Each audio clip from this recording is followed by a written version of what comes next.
Now, from its iconic blue coat entertainers to its affordable prices, Pontins has long been a desirable destination for UK holidaymakers. It was founded in 1946. At its height, had 30 different destination sites across the UK. But it's a shadow of that today. The business really struggled through the 90s and 2000s as cheap European holidays became more readily available, and Pontins was saved from administration in 2011 by Britannia Hotels.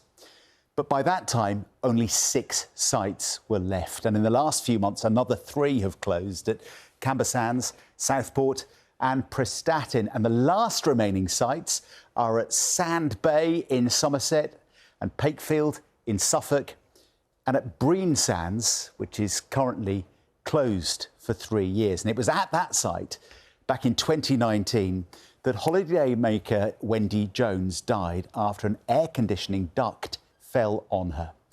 Her family say they are still waiting for answers about what happened that day. Pontins owners, Britannia Hotels, have described it as an unfortunate accident, and they do not consider themselves at fault.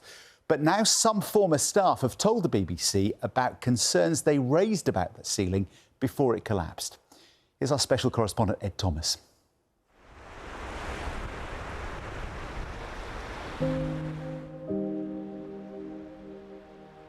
I spent my mum's last birthday in an intensive care unit. With her slipping in and out of consciousness as they tried to stabilise her.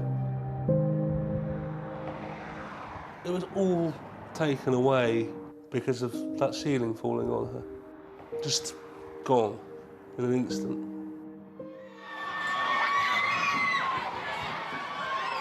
February 2019. There's chaos inside Pontins Breen Sands. An air conditioning duct has fallen onto guests, crushing Wendy Jones. She never recovered. This is Mum with Dexter and Alice, my 2 children. See how happy she is. Just those arms are made for hugging grandkids. It's more than 4 years since Wendy died. Because of the impact of the ceiling falling on her, Mum had punctured a lung and had fractured ribs, fractured collarbone, a femoral break. Before she died, Wendy spent 6 months in hospital. She never managed to come home from holiday. Police told us a post-mortem examination found a clear link between Wendy's death and the injuries she sustained at Pontins. One of the saddest things that I've experienced was Mum waking up saying, "Who are you?" because she didn't recognise who I was. The BBC filmed on the night of the collapse and spoke to guests. I was in there last night and I was sitting with my wife and my children, and she looked up above and she see that the roof wasn't right, it was bowed in. The fire service said 40 metres of structural ducting and ceiling sections collapsed. On the floor, you can see the fallen air conditioning duct. Insulation boards are packed around it. Some were later scattered around Pontins. Wendy was crushed along with her mobility scooter. If your mum was here now, what would she be saying to you? That's part of why I'm talking to you. She'd say, "Get justice." For the first time, we can reveal safety concerns were raised inside Pontins. My biggest fear was it would collapse eventually due to the sheer weight. Mick Forster was a general manager at Pontins Breen Sands. In late 2015, he witnessed these insulation boards being placed on the ceiling and air conditioning duct. Some of them are stacked 4 or 5 high. So when they asked me to sign it off, I refused to. Mick then says he demanded an inspection of the work. I don't think the roof could sustain that weight. We've obtained a copy of that 2016 independent surveyor's report Mick asked for and showed it to him. Executive summary: the recent installation has not been safely or adequately installed. which could result in a collapse of the ceiling.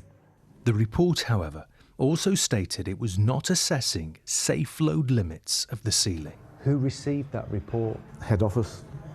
Was satisfactory remedial work carried out while you were there? No, no, no. What was your concern? Eventual collapse. Pontins owners, a company called Britannia Chinky Jersey, dispute Nick's version of events. It said the installation was undertaken in 2015 by a specialist contractor. In reference to the surveyor report, Britannia said the findings related solely to the ceiling grid over the dance floor, and the only concerns regarding the ventilation duct were that the rock wool installed was unsightly. Additional ceiling supports, it added, were installed by the contractor, and a separate 2017 engineers report raised no concerns in relation to the work, and no safety issues were raised to any senior manager prior to the collapse. It's devastating watching that.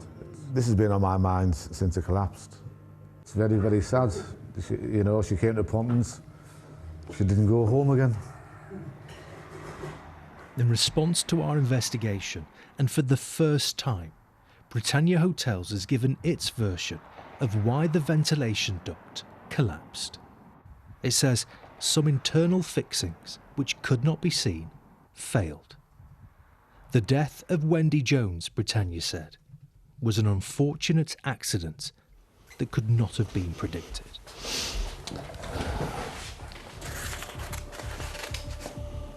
I don't like the word accident to describe this situation. I never have.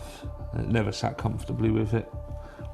Avon and Somerset Police said it was open-minded about the cause of the ducting collapse and are continuing to look into the death of Wendy Jones. Has anybody said sorry to you and picked up the phone? No. They've not reached out to see how we are, what's going on, what happened that night. And they could have shown some humility, some decency, some humanity.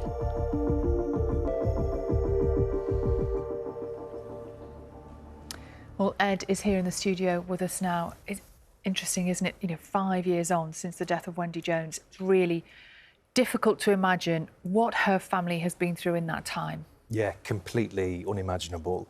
Wendy was the matriarch of this family. She was the one everybody went to. They used to ring her up if they needed advice or help.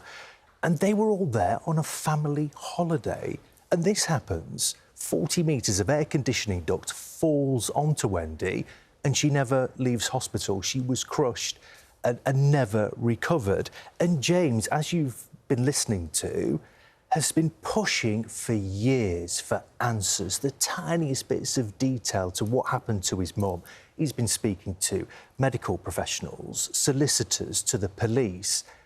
But it's taken until now for Britannia to give its version of its account as to what happened here. They say it was these internal fixings that became loose and they could not be seen on visible inspections. But police are keeping an open mind.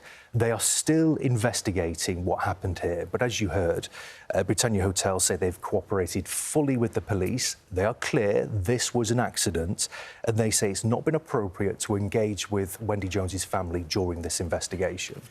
And separate to what happened to Wendy, you've been investigating other allegations of neglect within the wider business. Well, talk us through what you found. Yeah, so we've spoken to 9 former and current members of staff at Pontins and Britannia Hotels. These were senior people with years of experience within the company.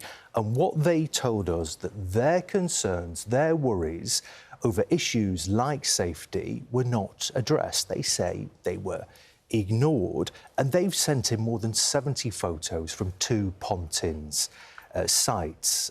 You might be able to see some of the photos at Pontins Southport, pictures taken before it closed, showed mould in chalets, broken doors and balconies, and railings with missing or rusting rails. So they said these were serious concerns and they wanted them to be addressed. And in a statement to us, Britannia Hotels said they're committed to ensuring the public have a safe and enjoyable visit to all the parks and hotels they own, and they're continuously improving their health and safety.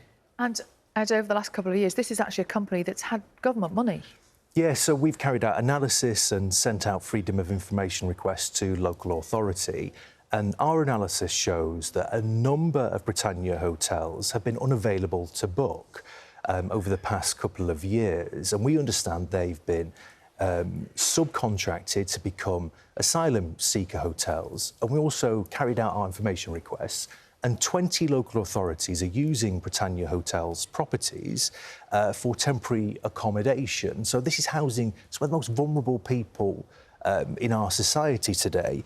And we spoke to the Department for Culture, Media and Sport, and we got a statement from them, and they described our wider investigation as deeply concerning. And they say everybody who goes on holiday in the UK deserves to have a safe and happy time. Ed, thank you very much indeed to you and the team for that. And you can watch Ed's full investigation. It's on BBC iPlayer now. You just search for Pontins, Rundown and Ruined. That's the name of the documentary, and it's there available to watch right now.